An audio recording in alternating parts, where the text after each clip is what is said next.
What's going on, everybody? Noah from Stage 3 Motorsports here, and today we're going to be talking about adding a bumper to your F-150 and how that's going to affect your suspension and ride height on the vehicle.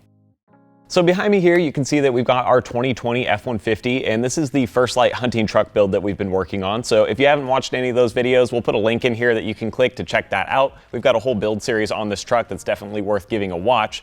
But to break this down, what we have on the front is a Ranch Hand Midnight Series front bumper. This truck obviously is not stock, and we modified the suspension before we put the bumper on here. So I'll give you guys some of the specs and kind of show you how this affected the truck and where it ended up settling the suspension, so you can get an idea for your own build of how it might affect your vehicle once you have a bumper on there. The suspension we started with on this truck was a set of Bilstein 8112 front coilovers, which are rated to add about 2.3 inches of lift in the front of the truck just right out of the box. Now, after I'd installed those and I actually ran the measurements, we ended up a bit closer to 2.5 inches, which is a pretty solid level stance, and we knew that the nose was probably going to come down.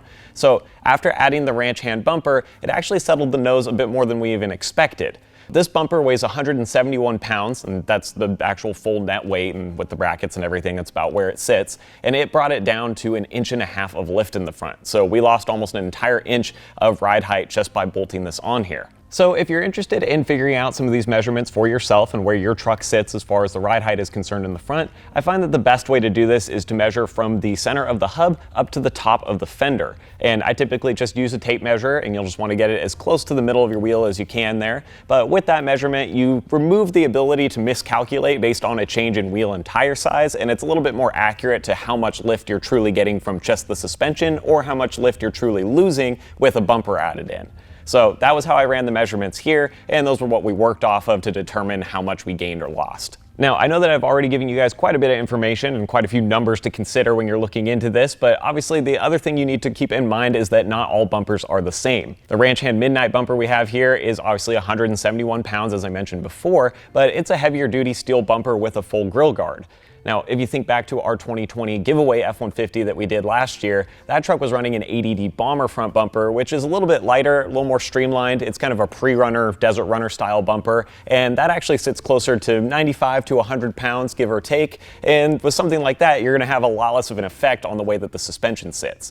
In that truck, we didn't lose a whole inch of ride height. It was really only more like 1/4 to 1/2 inch of ride height loss there, and some of that can be changed depending on the equipment that you have on your bumper as well. Probably the most important accessory that you're going to want to factor in when you're calculating your ride height or the weight of the bumper that you're putting on the vehicle is going to be a winch. Obviously, if you're adding a winch, that's going to put some additional weight on that front end, and it's going to pull it down even further. And for reference, something like a 10,000 pound Warn winch is typically going to add around 75 pounds of weight to the front of the truck. So if you're not adding a winch, you don't have to worry about it. Obviously, you just count on the bumper's weight of what you purchased. But if you are adding a winch in, then you definitely want to calculate that as well and anticipate that it's going to settle the front end even a bit further. One last important thing that I want to mention is that of course, not everybody's going to be running the same suspension, and not all folks want to upgrade their suspension just to run a bumper. I know some guys like to keep their truck as stock as possible, but they want the protection of having an aftermarket front bumper, and if that's the case, then by all means you can do that. Just keep in mind that your factory suspension isn't really rated to handle the additional weight that's being added in. The way Ford dials in the springs and shocks right off the bat